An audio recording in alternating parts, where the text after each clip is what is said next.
ბიძინამ მოიფიქრა ტაქტიკა, რომ მოისყიდე რაღაცა 20 კაცი ქვეყანაში. და რავი 90% შენია, იმიტომ რომ ამომრჩეველი ვაფშე ახლოს არ არის, გარტყმაში არ არის კიდეკული აზრის. იმისთვის რაც ბიძინამ მიაღწია 97% რომ მისი ყოფილიყო არჩევნებზე. ობიექტურად ჭირდება დიქტატურის ძალიან მაღალი ხარისხი.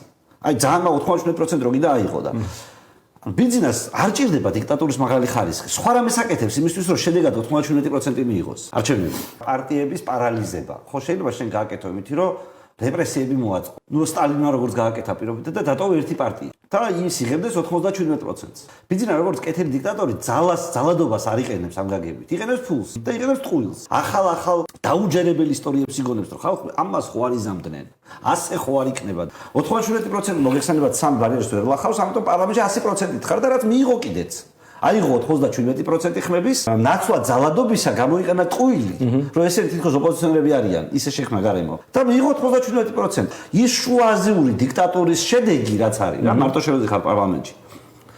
საქართველოში იქნა მიღწეული არა ძალადობით, არამედ ტყუილით.